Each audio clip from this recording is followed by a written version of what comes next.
Good day everyone, my name is Susurin Fat, and for today's discussion, I will be talking about the strategies in developing the speaking skill. So if you wanted to improve or you want to improve your speaking skill, then this video is for you. Speaking is part of our daily basis, it's part of our daily routine. Even at home, we're going to speak with our parents, siblings, and even neighbors. And when we go to our school in a classroom setup, of course, we interact every day with our classmates and to our professors as well. And speaking does not only limit with that setup. So when we graduate and when we are trying to apply for some work, we need to have a great speaking skill in order for us to get hired, because that's what our employer is looking for. So when we get a job, we are going to interact with our employers, with our colleagues, and even the customers. So acquiring the second skill is very crucial and important for us as a person. Speaking allows us to communicate through the use of languages. Any languages will do, and it could be verbal or non-verbal. Now, in speaking, there are some strategies that we are going to apply so that we can improve our speaking skill. And of course, we have to practice our speaking as well. So, if we wanted to become a good speaker, then we have to learn how to speak. Now, the first strategy for us to develop our speaking skill is using minimal responses. So this is for starters. If you want to begin a conversation, even if it's a large group or small group, so using minimal responses will allow you to participate in the conversation, even if you are just listening there or you are just participants. At least you are informing that you are still present in that conversation.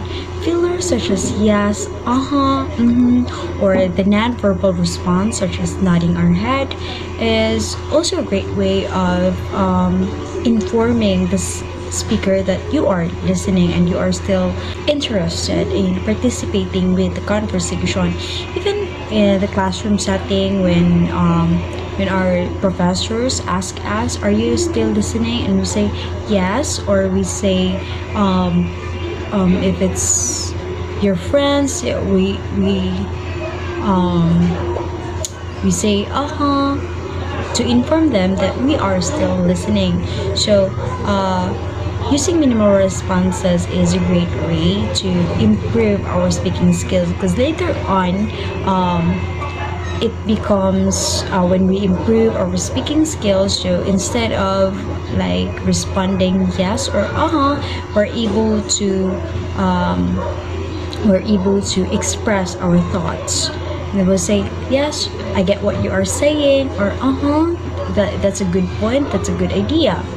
So you are informing the speaker that you are listening. So you as a participant, you have to listen to what the speaker is saying as well, so that you will know what to respond to them. Next is we have recognizing scripts. So we have scripts such as the greetings, the invitations. So those scripts, it's easier for us to follow some certain patterns. So when people greet us, we know what to respond to them, such as saying good morning. So we say good morning to them as well. So it is very easy for us to recognize what we are going to say because we recognize the script. So we learn the patterns already. Invitations in daily conversations. So we are saying when in greetings, like at home, classroom, or even at work, we greet people every day, and then it helps us to build our confidence, because instead of like greeting your friends only, you're able to greet other people as well, and it allows you to build social relationship with others. So it is a simple strategy yet very effective. Next is we have the third strategy is we have last strategy in developing our speaking skill is using language to talk about language. So us individual, we communicate and speak to others, but sometimes we communicate with others who uses different language with us, especially when we speak our mother tongue or our vernacular language against foreign language such as the English and any other language used.